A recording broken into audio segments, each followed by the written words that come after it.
नमस्कार, ये आकाशवाणी पटना है। अब आप राकेश कुमार सिंह से प्रादेशिक समाचार सुनिए।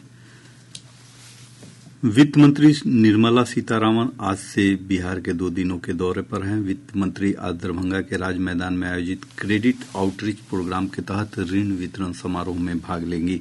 वह इस दौरान 45,000 लाभुकों के बीच 1,300 करोड़ रुपए का ऋण वितरित करेंगी। दरभंगा में आयोजित कार्यक्रम से पूर्व वित्त मंत्री ने पटना में पूर्वी क्षेत्र के 8 ग्रामीण बैंकों की वित्तीय स्थिति की समीक्षा बैठक की। बैठक में राज्य के उप मुख्यमंत्री सम्राट चौधरी और बैंकों के अन्य वरिष्ठ अधिकारियों ने भाग लिया।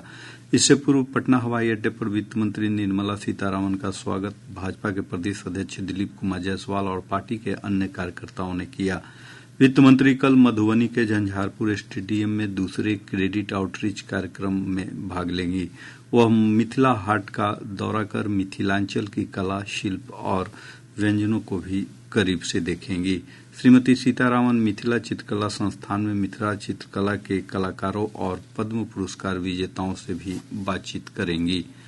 केंद्र सरकार ने बिहार सहित देश के 23 राज्यों के प्रसिद्ध पर्यटन स्थलों को वैश्विक मानकों के अनुरूप विकसित करने के लिए लगभग 3,300 करोड़ रुपए की 40 परियोजनाओं को मंजूरी दी है। इन परियोजनाओं में सहरसा जिले की प्रसिद्ध मत्स्यगंधा झील का विकास और कैमूर जिले के करमचक इको टूरिज्म एडवेंचर हब को भी विकसित किया जाएगा। मत्स्यगंधा झील में राजगीर के बाद राज्य का दूसरा ग्लास ब्रिज विशेष आकर्षण का केंद्र होगा। वहीं कैमूर का करमचक साहसिक पर्यटन में रुचि रखने वालों को आकर्षित करेगा। उप मुख्यमंत्री सम्राट चौधरी ने उत्तर और दक्षिण बिहार में पर्यटन उद्योग को बढ़ावा देने के लिए प्रधानमंत्री नरेंद्र मोदी का धन्यवाद दिया है। उन्होंने कहा कि इससे दोनों जिलों में स्थानीय लोगों को हस्तशिल्प, होटल और परिवहन जैसे क्षेत्रों में रोजगार मिलेगा। प्रादेशिक समाचार आप आकाशवाणी पटना से सुन रहे हैं। बिहार विधानमंडल के शीतकालीन सत्र का आज अंतिम दिन है। आज दोनों सदनों में कई गैर सरकारी संकल्प पर चर्चा हो रही है। सत्र के दौरान राजद सहित अन्य विपक्षी दलों ने बिजली, स्मार्ट प्रीपेड मीटर और रोजगार के मुद्दे पर हंगामा किया।